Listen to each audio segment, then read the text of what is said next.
എൻ്റെ മനസ്സിലാരെങ്കിലും ഉണ്ടോ?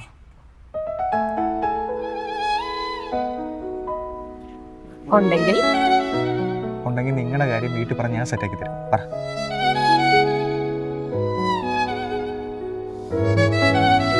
അത്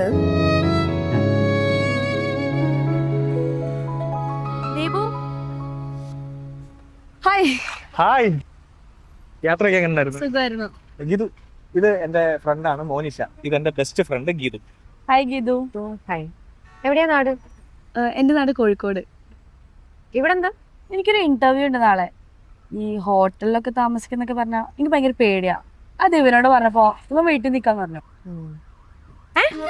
അതിന് നിന്റെ അച്ഛനമ്മ വീട്ടിലില്ലല്ലോ. അത് ഞാൻ പറഞ്ഞു. അന്നേരം ഇവള് ത്രിൽഡ് ആയത്. എന്തിന്? അല്ല, വെറുതെ എന്തിനാ അവരെ ബുദ്ധിമുട്ടിക്കുന്നേ? നമുക്ക് കുറച്ച് പ്രൈവസി കിട്ടുമല്ലോ. അതെ, എനിക്ക് മോൻഷനെ കണ്ടപ്പോ മുതല് ഒരു സിസ്റ്റർലി ഫീലിംഗ്. മോൻഷന്റെ കൂടെ കുറച്ചും കൂടെ ടൈം സ്പെൻഡ് ചെയ്യാൻ തോന്നാ. നമുക്ക് എന്റെ വീട്ടിൽ നിന്നാലോ?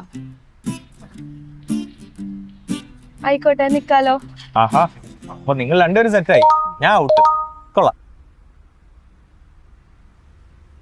എടോ, എനിക്ക് ടിക്കറ്റ് വന്നു. മറ്റന്നാ കയറണം. ട്രിവാൻഡ്രത്തു നിന്നാണ് ഫ്ലൈറ്റ്. അങ്ങനെയാണെങ്കിൽ നാളെ ഇവിടുന്ന് പോകണം. അതെ, ഞാനിതാ പോയിട്ട് പോകാനുള്ള കാര്യങ്ങളൊക്കെ ഒന്ന് സെറ്റ് ചെയ്യട്ടെ. മോനിഷ ഇദ്ദേഹത്തിൻ്റെ വീട്ടിൽ നിൽക്കി. അപ്പോൾ ഞാൻ ഇറങ്ങുന്ന ടൈം നോക്കിയിട്ടെ ഞാൻ പറയാം. അന്നേരം വന്നാൽ മതി. ഓക്കെ, ശരി, ഞാൻ വിളിക്കാവേ.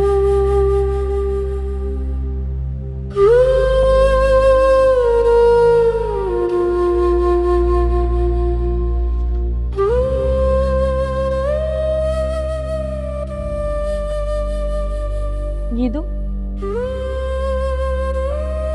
എനിക്ക് അവനെ ഇഷ്ടമാണല്ലേ? താനെന്താ അവൻ്റെ അടുത്ത് പറയാത്തെ? പെട്ടെന്ന് പറഞ്ഞാ അവന്റെ റിയാക്ഷൻ എന്തായിരിക്കും ഒരു പേടി. നാളെ അവൻ പോവാ. ഇനി എന്നാ തിരിച്ചു വരാന്ന് പറയാൻ പറ്റില്ല. പിന്നെ ഈ സ്നേഹമായാലും വഴക്കായാലും ഫോണിൽ കൂടെ ഒന്നും പറയാൻ നിൽക്കണ്ട. അതിനൊരു കംപ്ലീഷൻ കിട്ടൂല. നേരിട്ട് പറഞ്ഞാ അവൻ എങ്ങനെ റിയാക്ട് ചെയ്യുമെന്ന്. എടാ, ഒരാണ് നമ്മളെ പ്രപ്പോസ് ചെയ്യുമ്പോൾ നമ്മൾ റിയാക്ട് ചെയ്യുന്ന പോലെ എന്തായാലും അവർ റിയാക്ട് ചെയ്യില്ല. ഇനിയിപ്പോൾ ഉത്തരം നെഗറ്റീവ് ആയാലും നമ്മളെ വിഷമിപ്പിക്കാതെ പറയാൻ അവർക്കറിയാം. നീ ധൈര്യമായിട്ട് പോയി പറ.